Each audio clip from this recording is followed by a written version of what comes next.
the building started to tip. And literally it just tipped and tipped. We probably moved about 20 feet. And I finally realized that what I was smelling were the fumes from burning jet fuel. And when I said that, they said, "You're right, that's what it is. We must have been hit by an airplane." You have a oh moment once you realize the tower went down and kind of everything settled? I guess I kind of did. More, I had the thought of, who would have ever thought that this could happen? Who could do such a thing more than anything else? You have absolute and total control over how you deal with what happened to you. Or if you have other emergencies or other things that happens in your life that you didn't have any control over, you still have control over how you deal with it. Do you prefer Mike or Michael? I do. Mike. Or Or either. Or So the issue is, since you asked, you get to hear the story now. When I started in sales, I always introduced myself on the phone as Mike Hingson, and people always said Mr. Kingson, and I couldn't figure out why. And as I tell people, it took a master's degree in physics and 10 years in doing sales before I finally realized if I say Mike Hingson, they're going to say Mr. Kingson. If I say Michael Hingson, they're going to say Mr. Hingson. And so I don't really care, but so Mike is fine. all right, perfect. I It's mean, a one lot. It's a syllable is lot easier to say Michael Hingson than it is to say Mike Hingson. So yeah. You got to add a little pause and a gap there. A little that's more too much effort. work. Yeah. Well, listen, I love this start because I'm sure you haven't. I'm not sure what you know about me, but I definitely like my humor. It's helped me cope with life that is heavy once Yeah, in a while. So I can tell you have a sense of humor. So I'll hopefully you can deal with me by the end of this episode. But I think not this is going to be a worried. great conversation. As you know, as I mentioned, and maybe you read off of me, my dad was there that day with you, above you, if you will. He was on the Right. 105th floor. So this conversation is definitely very personal for me. And, I've said this many times on my show, but I've always tried to put myself there. I was 12 years old at the time. I've always imagined what was really going on outside of the footage that Yeah. is, everywhere. And to hear someone like you who was there that day and thankfully got out, it helps me put pieces together that I know I'll never get full answers to. But, it's oddly healing for me in a way just to know, because I've always wanted to be as who the heck wants to be there. But I was like, when I was there, I Yeah. was like, I wish I was there. You know what I mean? Like, I wish I was there Yeah. by his side, let alone just got that experience, even though it was such a horrible day. But regardless, I'm excited to hear your story and share your story. And I don't know where you normally start, but just to confirm, because I know I read up on you in the past, but you've been blind since birth, correct? This Correct. wasn't something that happened throughout your life? Correct. Got it. Okay. All right. Well, I guess it starts on September 11th, but wherever you want to start the story, I would love to tell people Well, what went on. so if we really are talking about the story, it really goes back before September 11th because I was hired by a company to open an office for them in New York, Quantum ATL. We were selling the large tape libraries that people use to back up their data. And I had moved for another company from where we were living. My wife and I were living in California, and we moved back to New Jersey. We built a house there because Karen was in a wheelchair her whole life. So we needed an accessible house. And the only way to do that, really, to get something that worked well, unless you happened to run into somebody who was selling a completely accessible house, the only way to do it was to build one. And the advantage of building a house over buying an existing home and modifying it is that predominantly building in accessibility doesn't cost anything. So you don't put in stairs, you put in a ramp going up to the door, you put in lower counters, and all those things are designable. The only thing is where we lived in New Jersey, it had we had to make it a two-story house because that's what all the houses were, and there wasn't land room enough to put in a ranch home. So the only extra cost we had was about $15,000 over the normal housing cost for an elevator. Anyway, we moved in 1996, and I was recruited away from the company I was working for in 1997. Then another company recruited me in 1999 to come in and open an office for them. And so I looked around and we finally found office space. I never thought I would, but I wasn't finding anything else. So I decided to call the World Trade Center Port Authority real estate people. And we ended up opening an office for a really good price on the 78th floor of Tower One, which is what's called a sky lobby. And the 78th floor was one of two floors where elevators went straight from floor one right to that floor, and then people could branch off and go to other elevators and or stairs to go wherever they wanted to go. But anyway, we opened the office, and I was the person who led the office. So I was responsible for hiring people and training them on selling our products and so on. And so I also felt that as the leader of the office, I needed to do what anyone else in my position would do. The difference is, I, being blind, don't read signs and didn't read signs. So I needed to truly learn all I could about the World Trade Center. I needed to learn how to get from place to place, where various offices were. I also wanted to learn all of the emergency and evacuation procedures and so on. So I talked with Port Authority security people, the local police, emergency preparedness and safety people, and so on. And I learned all I could about all the different ways, whatever they were, to evacuate, what all the rules were, and so on. And I did that, as I said, because I wasn't going to be able to read signs. It was more a matter that I needed to really know that information. Well, I never thought there would be an emergency, but I did learn all of that, which was important. And so we went on until September 11th, when the world changed, if you will. Now, on the 11th, we were going to be conducting some seminars teaching some of our reseller partners how to sell our products. A colleague from our corporate office, David Frank, came in the night before, and David's job at the seminar, he wanted to be there, and his normal job was to deal with pricing. He was responsible for distribution, pricing, and so on. So he wanted to be there to do that.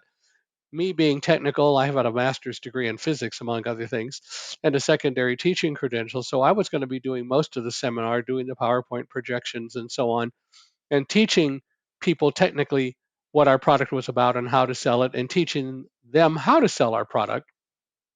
And so the two of us were going to be conducting the seminars, and I got to the office about 7:40.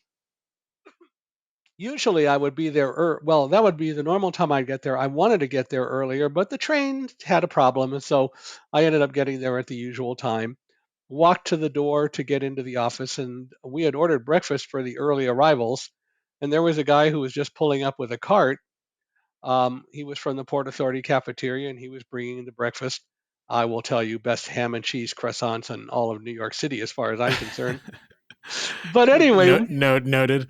yeah, well, it's not there any. Well, I don't know whether they have them anymore or not. But we went in. I showed him where to set up. I went in and got the laptop projector. I got all that set up. The only thing that we had to do was to make sure that it was aimed exactly correctly where the screen was. And so David came in about 15, 20 minutes after I did, and he and I made sure that the projector was aimed properly. And he had brought some other people he had met downstairs, some of our early arrivals, and they were in the office eating breakfast and so on.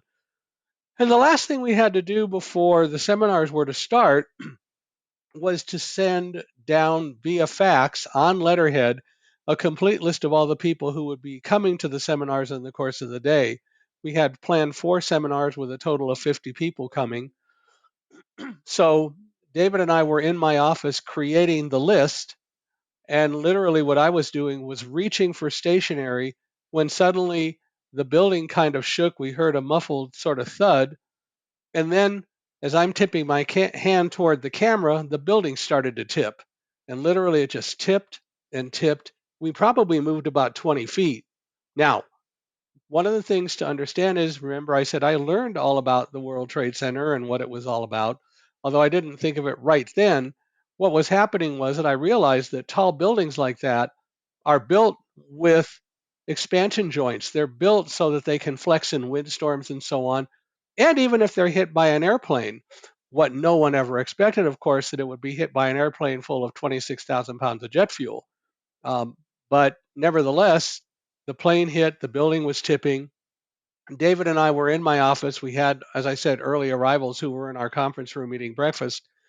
And the building tipped a bunch, and actually David and I finally said goodbye to each other. We couldn't figure out what was going on because, as we learned later, the plane hit 18 floors above us on the other side of the building, and I'll come back to that.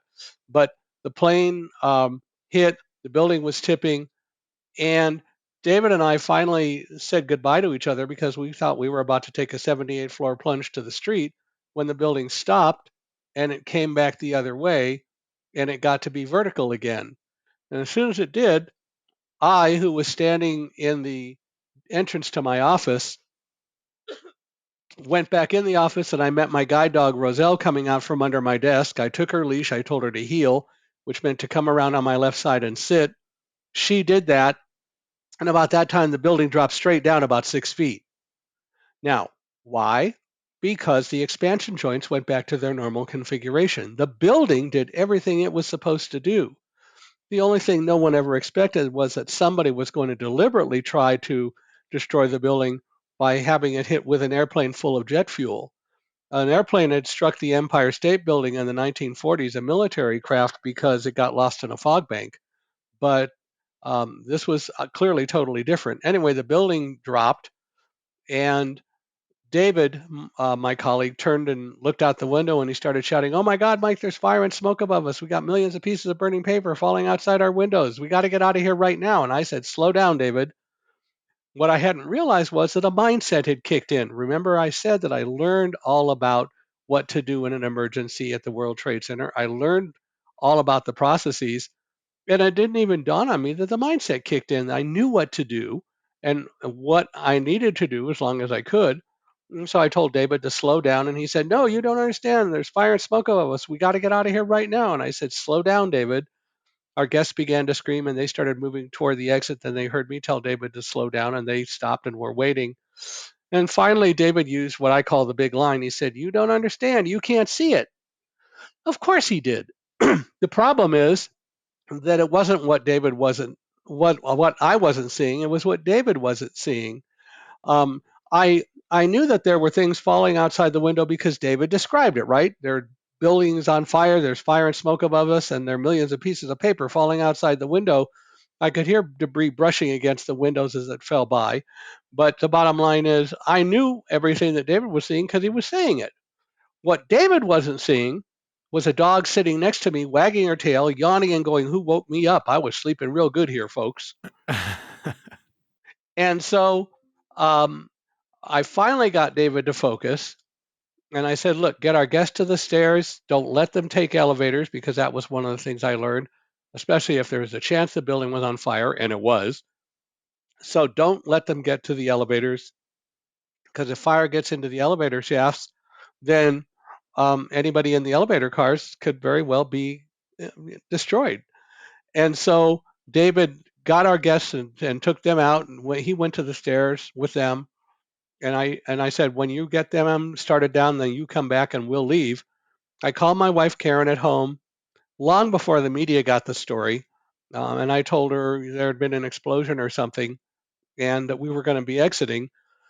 And she, of course, wanted to know more, and I didn't know anymore. Now, people always say, "Well, of course, you didn't know what happened because you couldn't see it." People can be so obtuse and dumb. The airplane hit 18 floors above us on the other side of the building. The last time I checked, Superman and X ray vision are not real. And so the result is that, of course, I didn't know. And I'll prove that in a moment. But the bottom line is that I told her I didn't know more, but I'd call her as soon as I could. I hung up. David came back. We swept the offices and we went to the stairs and started down. Almost immediately, I began smelling an odor. And it took me about 4 floors to identify it because it was so familiar, but I couldn't place it. And I finally realized that what I was smelling were the fumes from burning jet fuel. And I observed that to other people around me on the stairs because everybody was wondering what was going on. And when I said that, they said, "You're right. That's what it is. We must have been hit by an airplane." You see, no one knew.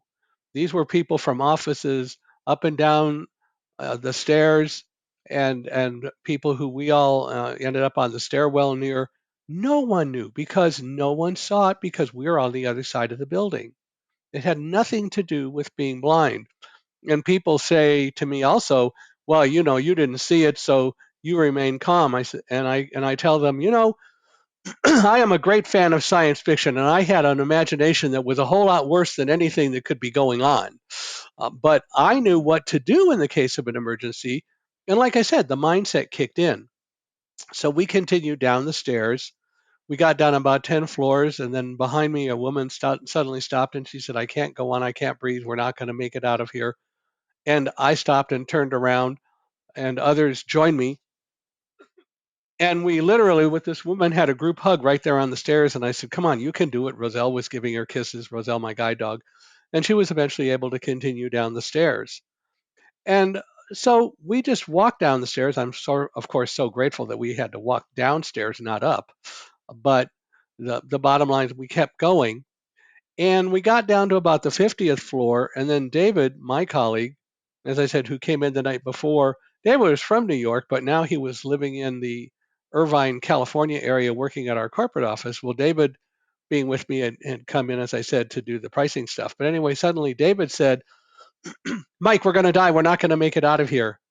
And I said, in my sharpest teacher voice, because I also had a secondary teaching credential and I love to tell people, and it's all teasing, of course. I took that secret course, Voice 101, how to yell at students, right? But It came in handy that day, I it guess. came in handy, yeah. No, no real such course. But anyway, I just said, "Stop it." I just said, "Stop it, David. If Roselle and I can go down these stairs, so can you." And I deliberately snapped at him to get him to focus. And he told me that he did, that I really helped him come out of the funk he was going into. And when he was a little bit better, he said, "I want to walk below you. I want to walk a floor below you on the stairs, and I'll shout out to you and tell you what I see on the stairs. Is that okay?" And I said, "Sure. If you need to do that, fine." And so David, in fact, then went a floor below me. And I got down like to the 48th floor, and suddenly David shouts up, "Hey, I'm at the 47th floor. All's good here. Going on down the stairs." I got to 47. David, 46th floor, all clear, going on down. And he did that all the way down.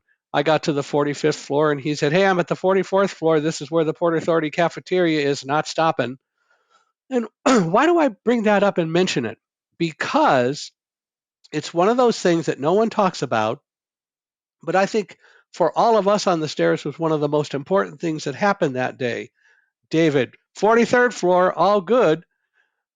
What was happening was that David shouting up to me also was being heard by hundreds, maybe thousands of people above us, below us, around us. And by him shouting and saying he was okay, he was telling everyone on the stairs within the sound of his voice that he was okay. No matter what was going on, he was good. He had to have helped keep so many people from panicking as we went down the stairs. And that never gets talked about. So I like to bring that up and tell people because he clearly had to have made a difference, whether anybody acknowledges it or not, going down the stairs. So we kept going down the stairs. Um, we got to about the 37th floor, and people were not saying much on the stairs near me anymore. And I realized, well, David got really quiet before he sort of flipped out. And maybe other people are doing the same thing. So I have to do something about that. And so I just started saying to people, "Hey, my name is Mike, and I've got my guide dog Roselle here. Yes, I am blind. If we lose power and lighting on the stairs, don't anybody worry. We're offering a half price special to get you out today only." And I needed to do that to get people to laugh and start talking again because I didn't want anyone to go crazy. And then a few floors later, people were starting to get quiet, and I just said again, "Hey, everybody, they're not going to let us back in the building for a while because of the fire, but when they let us back in, let's all meet at 8:45 on the 78th floor, which was our floor, and walk down the stairs together. What a great way to lose weight, huh?" And and again, it got people to relax a little bit more. And David kept staying a floor below us, and finally I got to the 31st floor. He was on the 30th floor. He said, "Hey, I'm on the 30th floor. All's clear here. Going on down the stairs, and I see firefighters coming up the stairs. Everybody move to the side and let them by." So I went down to where he was and said, "What are you seeing?" And he said, "Well, they're not quite here, but these guys are coming up the stairs. They're dressed in their heavy protective clothing. They've got oxygen cylinders and axes and shovels and packs of equipment on their backs, and they're coming up the stairs." And the first guy gets to us and he stops right in front of me, wouldn't let me by. And he goes, "Hey, buddy, you okay?" You know, they think if you can't see, you can't hear either. The guy was talking pretty loud. And I said, "Look, I'm fine. We're going down the stairs." "Well, that's really nice. We're going to send somebody down the stairs with you to make sure you get out." And I said, "No, don't worry about that. We're good." "Well, we're going to send somebody with you anyway." And I said, "Look, I don't need any help going down the stairs. There's a reason I resisted, and I'll get to all that in a moment." I just said, "Look, I know what I'm doing. I've been I've lived away from home my whole life. I really don't feel lonely. I'm good going down the stairs. And he said, well, that's nice. We're going to send somebody with you anyway. And I said, look, I got my guide dog, Roselle, here, and she and I are doing fine. And he goes, what a nice dog. And he starts petting Roselle. And it wasn't the time to give him a lecture. Don't pet a guide dog in harness. The dog is working. It also wasn't the time to give him a lecture. Blindness isn't the problem with most people. It's that they don't know anything about blindness and they assume things that aren't true. The real reason I was resisting was that I knew from all the conversations I had with people that these firefighters going up the stairs were a team. They had to work together. They were carrying up their equipment because where would you store it? You can't store equipment on the way up the stairs because you never know if there's going to be a fire, whether the fire is going to break out above or below where the equipment's stored. So they had to carry all their equipment up the stairs. Anyway, he kept saying, we're going to send somebody with you. And I finally said, look, I got my friend David over here who can see, and David and I are going down the stairs. We're good. Well, he turns to David and he goes, you're with him. And David goes, yeah, he's fine. Leave him alone. And he says, okay. And he pets Roselle again. Roselle gives him a few more kisses, and then he went on up the stairs. And others followed him. Now, why did I really resist? Because I didn't want to break up the team. I knew what they were. I knew he was carrying equipment. I didn't know whether he was carrying something that was important to everyone else or how it all worked. But I knew that these people going up the stairs were a team. I didn't want to be the one later to hear that a firefighter got injured because one of their teammates was helping a poor blind man go down the stairs, especially when I didn't need it. So I was resisting very deliberately. And, I don't know whether he ever made it back down the stairs or not. But nevertheless, they started going up and we continued down the stairs.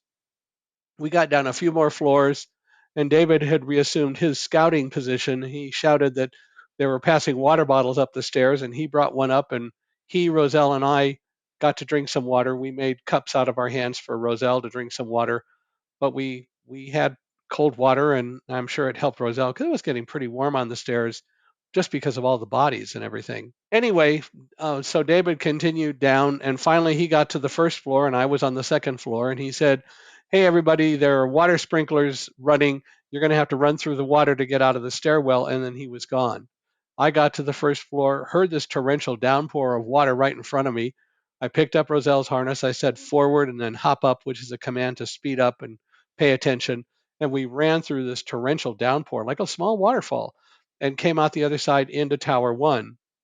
When we got down and out into Tower 1, I heard some people yelling on a bullhorn, no, don't go that way. Go this way. You can't go outside there. Go this way. Go into the central part of the complex and go through as far away from the towers as you can be. Had no reason to know why they were doing that. But the reality is, of course, what we learned later is that if they had let people go outside of Tower 1 right to the outside, it would be right below where people were jumping. So we knew that we couldn't do that. But we didn't know that at the time.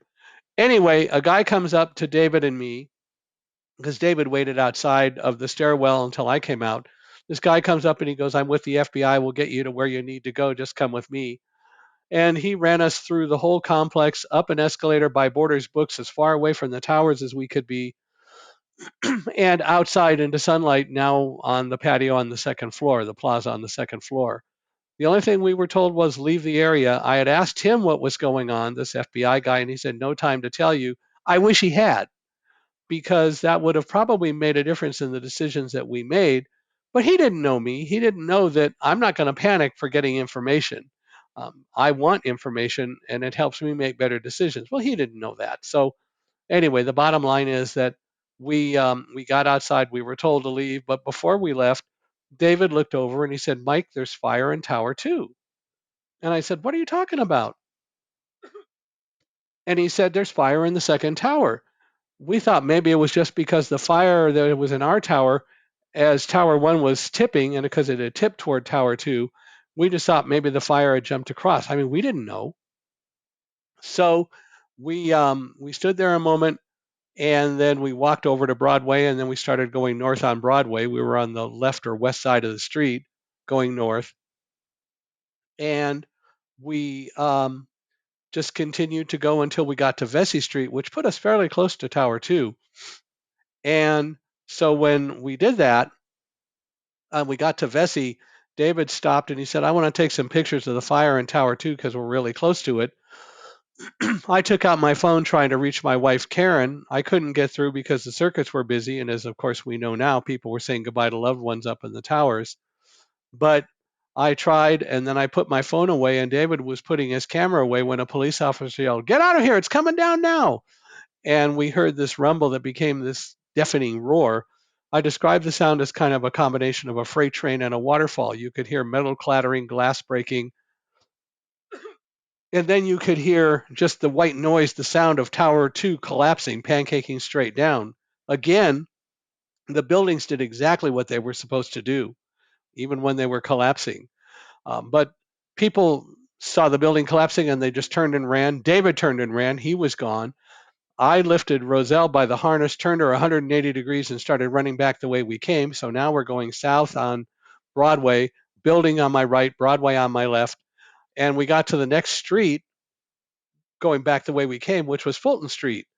And there was debris falling all around us. A couple small pieces of concrete kind of hit me in the left ear. So, it wasn't bad, but still I felt it. And I needed to get away from all of that. So I decided to turn right on to Fulton, hopefully getting more of something between us and the debris that was falling. So I turned right on Fulton, ran about 25 yards, and caught up to David. David had realized eventually that he had left me and was going to come back, but I caught up to him first. And so we started to run. Of course, he apologized. And I said, Don't worry about it, David. Let's keep going. The building's coming down. And so we ran. And then we were suddenly engulfed in all the dirt and debris and all the dust from Tower Two's collapse. And um, we knew that we had to get out of that dust cloud. So I started telling Roselle, right, because I wanted her to find an opening and go into the building that we were running next to. And I was listening for an opening because I would hear it if there were an opening. Suddenly I heard an opening. I didn't know whether Roselle could even see my hand signals or hear me, but she must have because she turned right, she took one step, and she stopped. She wouldn't move. Now, let me explain something. Guide dogs do not lead blind people. Everybody says, of course, your dog led you out. That's a bunch of bunk. The bottom line is the job of a guide dog is not to know where to go and how to get there. The job of a guide dog is to make sure that we walk safely. So when I give the dog a command to go forward, for example, let's say we're at a street corner and I give the dog a command to go forward and the dog doesn't go, my immediate assumption has to be there's a reason for it. Like today, a quiet car or a hybrid car coming down the street that I don't hear. And likewise, at any other time, if the dog doesn't do what I expect, my immediate assumption has to be that the dog is doing what it's doing for a reason. It's called intelligent disobedience. They're taught that. But their job is to make sure that we walk safely. It's my job to know where to go and how to get there. We're a team, like any team. And that's one of the things that in Thunderdog, the first book I wrote, and then my second book for kids, Running with Roselle, and then the book I wrote last year, Live Like a Guide Dog, are really all about. It's teamwork. I've learned a lot more about building teams and working with teams from 8 guide dogs and my wife's service dog than I ever learned from all the team experts in the world. Anyway, Roselle, when we turned right, she stopped after taking one step and she wouldn't move. And I realized, got to be a reason she wasn't going anywhere. And I investigated, stuck a foot out, reached out with my handle on the wall. We were at the top of a flight of stairs. The dog did exactly what she was supposed to do. She stopped at the top of a flight of stairs and she was waiting for the right command. And when I realized what was going on, first of all, she got a hug. And then I said, forward. And she did. She went down the stairs like she should. And we ended up in the arcade entrance to the Fulton Street subway station. There were some other people there.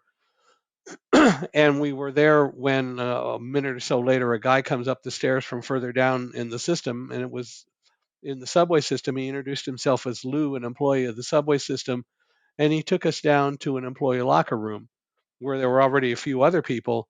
And we were all hacking and trying to clear our lungs, and there was a water fountain and so on. And we were there for a while, about 10, 15 minutes.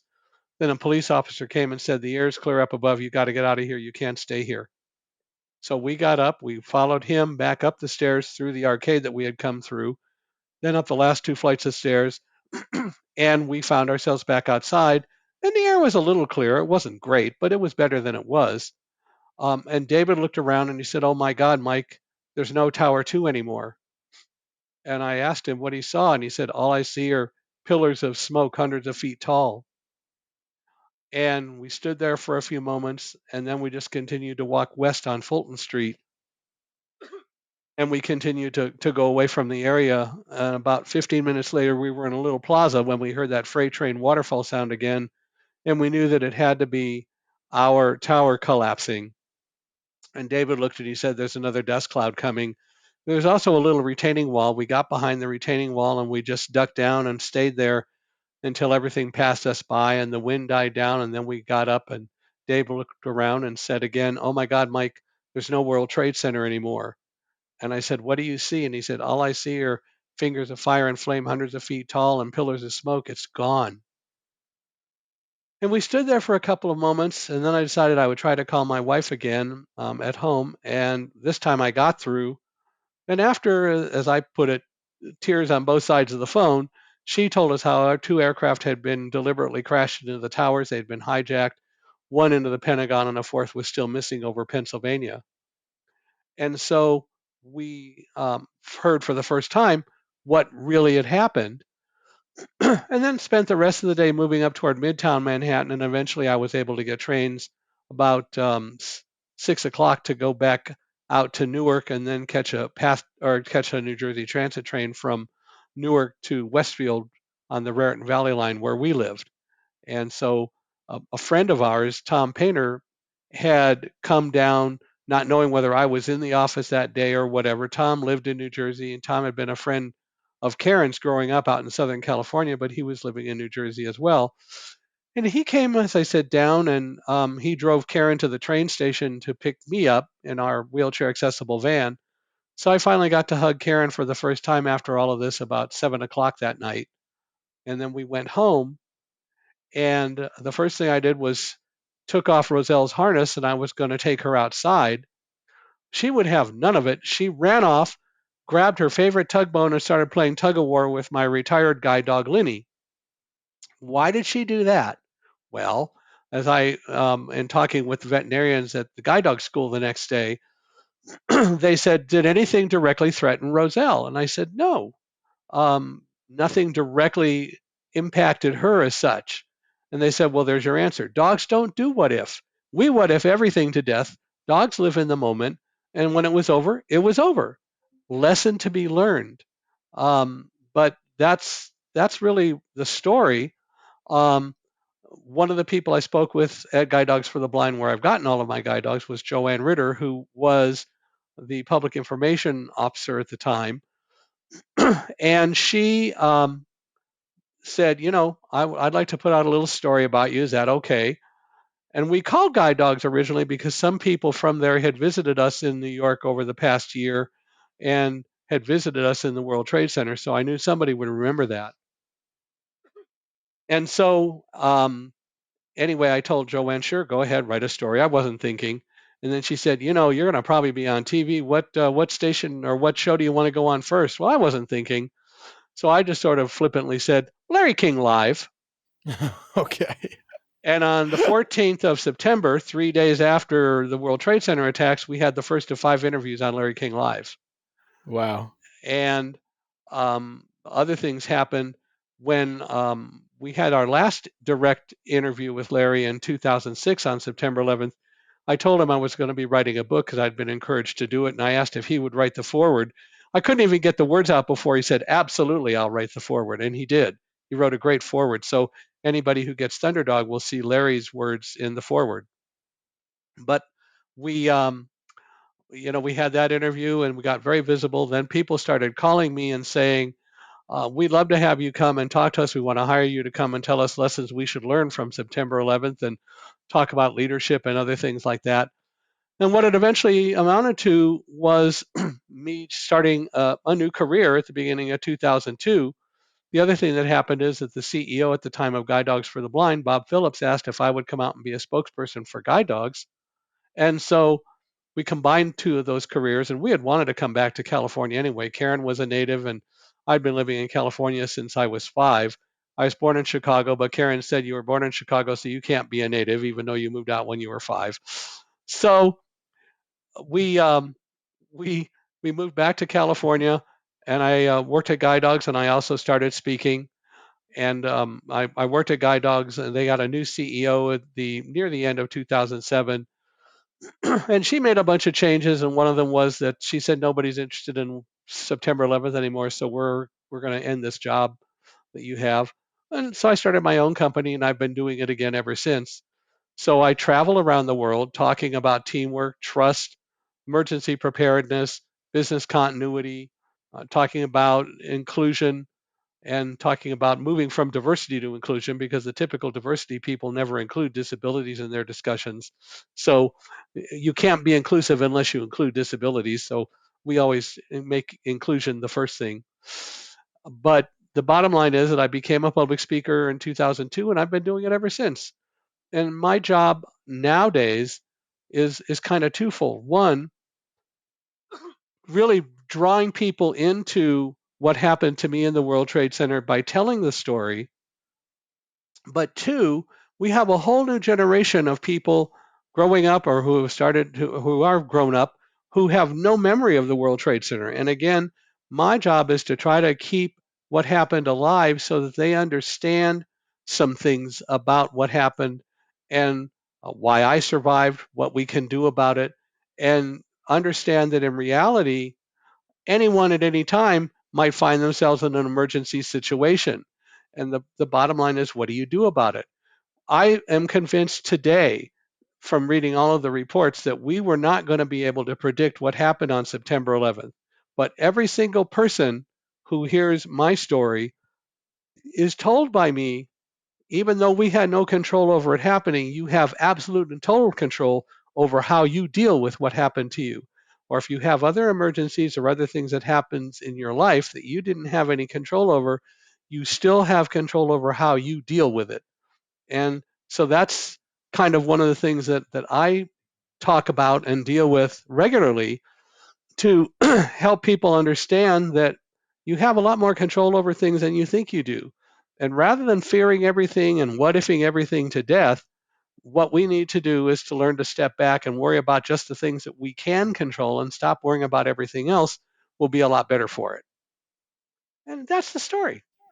Powerful, man. And it's interesting because when you say the what if, I think that's such a powerful lesson. I feel like we all drive ourselves so mad thinking about the what if, but it almost seems like a micro, unless I'm misunderstanding this, a micro contradiction of the what if, because the preparedness that you have is almost for the what if. You know what I mean? Well, So, yeah, in a sense, you're right. And that's, as I said, I talk about business continuity. And I spoke at a conference in London last year, put on by the Business Continuity Institute. And it was about resilience, and what business continuity is all about, which is people, and they call themselves kind of the what if people. They're the ones that make the plans, that if something happens to disrupt business, they're the ones that are the knowledgeable people who put the plans in place for businesses to keep them running.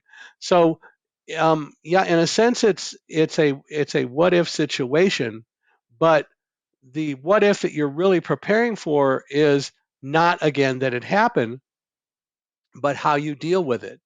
And that's why it's really so important. The fact is, we didn't have any control over September 11th as such happening, I think. But we do, as I said, have total control over what we do about it. And we do have to prepare for that.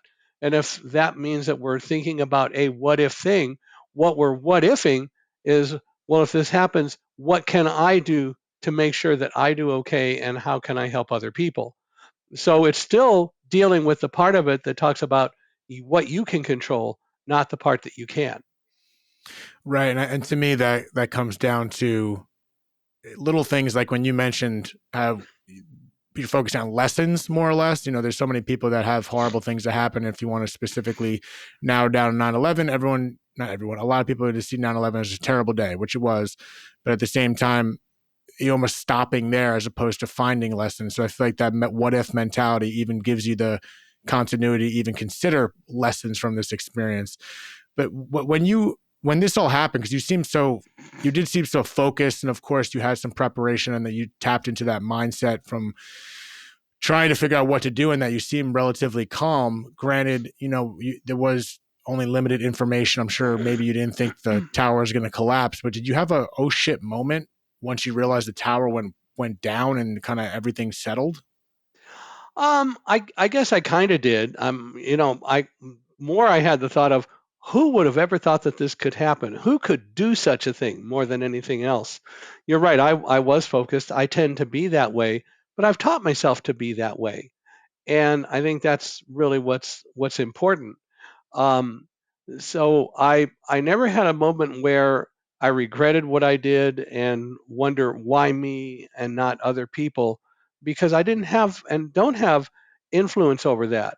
Anyone who I could help, I would automatically be willing to do that. But the bottom line is that that's something that we all have to deal with. And I know that if I'm ever involved in any kind of situation where I can help anyone else, I'm going to do that. My job is to deal with what I can deal with, and I can't address very well the rest of it because I don't have any influence over that. That it's all about choice. Yeah, that's huge. It's the fact that that's a very important key words there, that you don't have influence over certain things, and that goes back to only be able to control what you can control, but there still are a lot of things that we can control, and that's how we respond to certain situations. And then it's interesting because I feel like there's been a lot of people, especially that day or just in other situations, we could bring up about the guilt of surviving. You know what I Hmm. mean? Specifically in this case. And then I do go back to relating what you just said in regards to, okay, yes, but you don't have influence over that. So Right. when is it more of an accepting of what you can and cannot control, and then do what you can from there? And it almost relates to your whole mythology of how you got through that. It wasn't so much, again, the what if, it was what can I do? It was what can I do now? What can I do now to continually, step by step, put yourself in the best position to get out of this? And that is just an analogy for so many things in life. You know what I mean? We go through this It, shit, whether it's grief, this, that, and the other. And so instead of worrying about the what if, what's going to happen 6 months from now, it's like, what can I do now? well, that's exactly right. It's all about what you can control. Don't worry about the things that you can't. It distracts you, it makes you more fearful, and it affects your mindset rather than focusing on the things that you can. Going down the stairs, I could have avoided stopping and talking to that woman at about the 68th floor, but clearly she was in crisis, and I and other people had to help with that. The same with David. I was very deliberate about snapping at him to try to get him to focus. And at other times when something occurred on that day or at any other time, if there's something that I can do, I will use my intelligence guided by experience, as Rex Stout used to say as Nero Wolfe. I love detective books, but the bottom line is I'm going to use the knowledge that I have to do the best thing that I can do. And I will also learn as I go and think about what I do every day and try to use everything that happens to me as a learning experience. Can I do it better next time? But I can only control what I can control. Right. And what is the balancing effect of emotions? You know what I mean? Because I think a lot of people, when certain things happen, obviously the emotions get the best of them. So, what is that switch? Is it a questioning in your head of focusing on the moment? Like, how do people, in your opinion, gather themselves emotionally? Obviously some people are Hmm. more emotional than others, and maybe you're just cool, calm, and collected because of your preparedness. But at the same time, when emotions start to get the best of you, what is that mechanism to kind of bring that down? Well, I'm not Mr. Spock, but at the same time, at the same time, and this is what my latest book, Live Like a Guide Dog, is all about. I realized at the beginning of the pandemic that I'd been talking about surviving and getting out for at that time 19 years, going on 20. But what I had never done is really taught other people how they could learn to use the same skills that I learned and that I use. And the bottom line is that I've always thought about what do I do at any given time? How do I address dealing with whatever issue comes along? And I take time every day to think about what goes on in the course of the day. And I use that to develop my mind and develop the muscle of my mind to be able to better understand why I react to different things in different ways. And when I do that, I can listen to my inner voice that will guide me into decisions that I can make the next time something happens as to how I deal with it. So the bottom line is the emotions are there, but what I won't do is let just the emotion of fear overwhelm me, for example, or as I put it, I won't allow myself to be blinded by fear. Fear is a very powerful tool that we can use to help keep us focused and help give us direction. But we have to learn to do that. And it's a process that we can do. It isn't a switch typically that you turn on and off. It is something that you have to learn over time and learn to understand within yourself. So it's different for me than for you and for other people and so on. But we can learn to use our skills to become better and more focused as we do the things that we have to learn. But we have to make that choice to do it and practice it daily. And the more of it we do, the better we will become at being able to focus on the things that we really have some influence over and not let the other things really overwhelm us. And the bottom line is for me, yeah, any time going down those stairs, the building could have collapsed. And if it did, where would I be? I wouldn't be here. But I don't even fear that because that's something that I didn't have any control over. And the fact is that I made it out, and I think I helped other people get out. In fact, I've done speeches where people came up afterward and they said, we were in the tower that day and we saw you going down the stairs and you were praising your dog and telling your dog what a good girl she was and all that.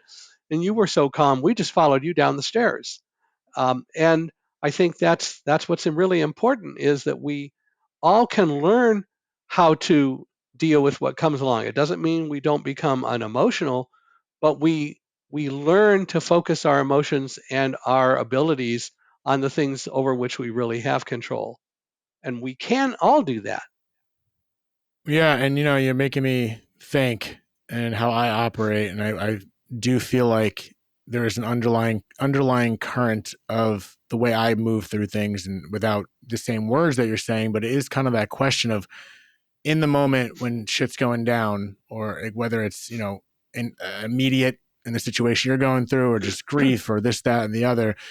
It's almost an important question to say, what can I influence? And I feel like that can slow things down, back to what the words you were saying in the moment as well. It slows things down. It forces the focus and gets rid of the scatter, because once you ask that question of what I can influence, it eliminates so many other things that were going through our mind that are creating this fear. Because I feel like there's two different fears sometimes. There's the fear of an immediate threat, right? Like that you were happy that was going down with the World Trade Center that day. And then there's just the fear that we curate in our minds, that we put ourselves in an imaginary state that's not an actual threat at the moment. We're just almost creating threat in our head that creates the fear. So there's a balance of, I think, the fear in the moment that can create that adrenaline and force you to act, that can be helpful. But then there's the fear that so many people suffer day to day just from an imaginary state. We tend not to be very self-analytical. We tend not to be people who look at ourselves every day and think about what happened in the course of the day. Why did it happen? If it was a thing that we regard as negative, why did we react the way we do? What can we do to make it better next time? What can we learn from this? Or even things that go well, what can I do to maybe make it better next time? But we have to take that step and we have to practice that to develop our own mental capabilities and mental skills to be able to move forward. Mm-hmm.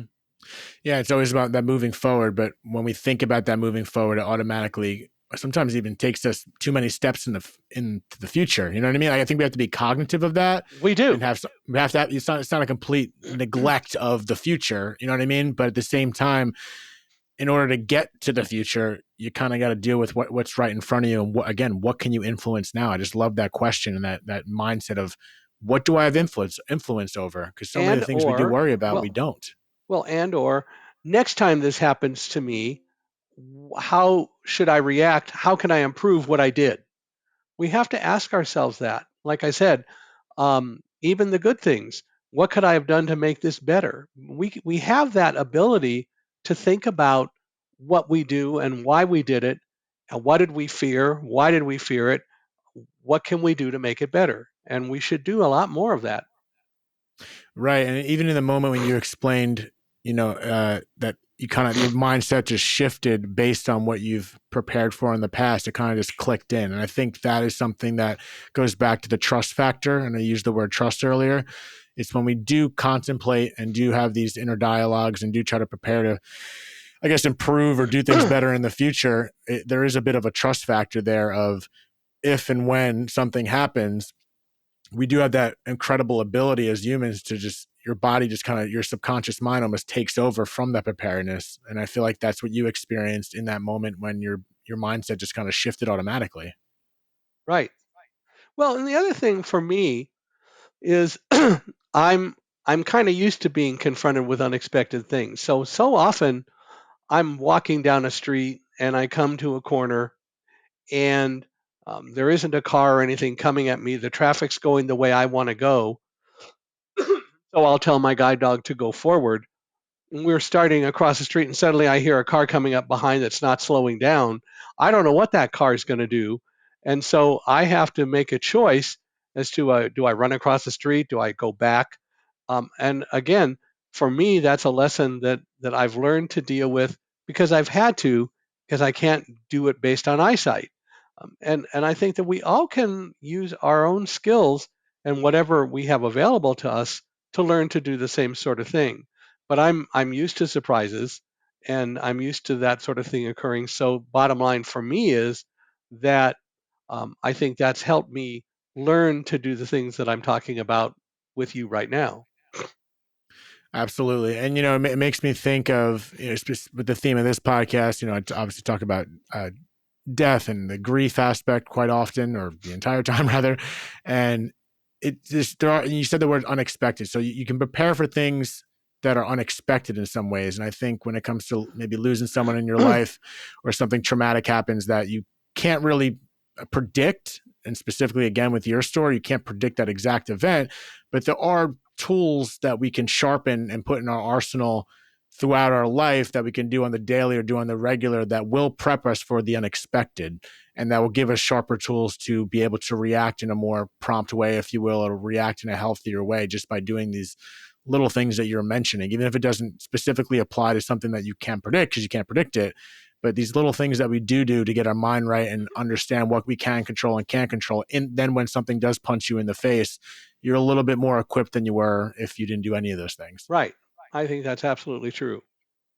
Yeah, I mean, man, your story is remarkable, and just, you have a very specific brain. Obviously you're quite smart, but I think a lot of people don't go down the rabbit hole of that much detail in regards to doing this, but it is applicable to so many people. So I feel like the way that you've trained your mind and trained your mindset, a lot of people aren't doing it. And I'm not saying that I'm doing it, but at the same time, I think it is everything. Everyone can do it. So like, everything you're explaining to me and the lessons that you've learned are universal. You know what I mean? And Yeah. I think it's incredibly important that people consider these things. Well, and I think you're right. Everyone can do it, and it's a question of will they? Will they take the time to be self-analytical? Will they look at what they do each day? And there's so much joy in looking at what happened, even the things that were rough spots on a given day. I don't use the word failure because I don't believe in it. I think that when things go bad, it's a learning experience, but it's an opportunity for you to teach yourself how to deal with it the next time and how to maybe do something that will keep that from happening again. And that's what I think bad situations are. Most of the time, it's we made a choice for something to occur and it didn't work out. Okay, what can we do next time in a similar situation to make sure that we don't have the same kind of issue? And we can learn those things, but it's a matter of practicing that every day. And that's what Live Like a Guide Dog is all about. And I hope people will get the book and read it and take it to heart because it really is something that everyone can do. Absolutely. And as usual, for anyone listening, I'll plug all the links to your books and the newest ones so people can find it. It's an incredible story. And again, your mindset is such a big thing, and mindset throughout life is the biggest thing, specifically with my experience. I guess I have asked that question in regards to my father not making it that day. And he was, 20, 30 floors above you. It was that thought process of, okay, I can't influence, I can't bring my dad back. And some people might take that as not cold, but it is a level of acceptance. Like, I can't influence bringing my dad back. I don't have any magic spells or anything to pull him back from the grave. So it's just, okay, I can't influence that, but what can I influence next in my life to continue on? And I think You that have applies to so many you things. have so many memories of your dad for so many years. Cherish those memories. That's one thing. Think of all the things that he taught you. Assuming you and your dad had a great relationship, and it sounds like you did, then there's a lot that he gave you, and those are all things that you can remember, and those are all things that you can deal with to help you. Um, and I'm sure that if he could tell you the same thing, he would. But yeah, he has gone to a different place. Um, but you have a lot of memories. My wife and I were married for 40 years. She passed away in November of 2022, and as I tell people, I don't move on from Karen. I move forward because I'll never want to forget her.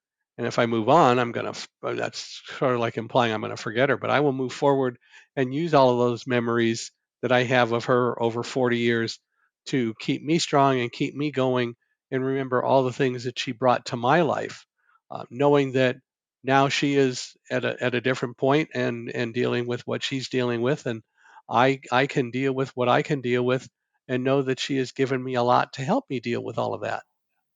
Yeah, it's beautiful. It is a moving forward. It's kind of grief is an ironic little twist because it's moving forward without, but you're still moving forward with at the same time. And Well, it's I love to tell people that no matter what's going on, she's monitoring me from somewhere, and if I misbehave, I'm going to hear about it. So I got to be a good kid. Well, so is there a spiritual tang in there somewhere with you? Could be. Yeah.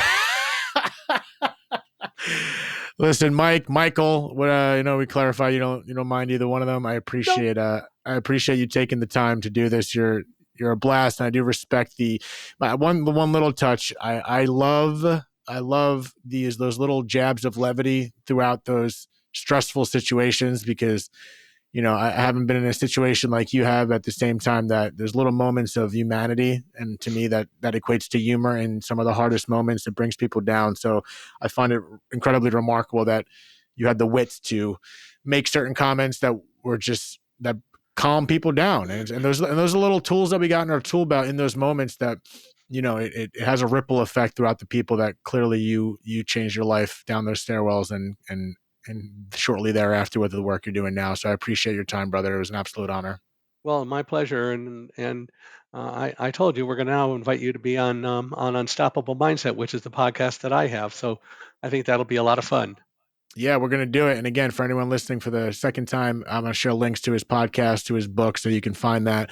And incredible. Again, this story in particular is obviously personal to me. So to go down this place, as I listen to you speak, I feel Yeah. like you just put it. I'm seeing visuals as you explain it, because you explain it so thoroughly, but at the same time, it's so weird. It's just so weird that while I hear this story happening, it's just one of thousands of stories that day Yeah. from one perspective. But it's like, shit, my dad was he was screwed because he was on He a was much higher above. floor. Yeah, he Yeah. was above, but it's still, it puts me in a funny place. And at this point in my life, I've accepted it, and it is what it is. But it's just, it almost feels like a new memory in a weird way, even though I wasn't there. So I'm I grateful hear for the you. opportunity, man. You know what I mean? It makes no sense, but trying to make sense of something that I can't make sense of. But here we are.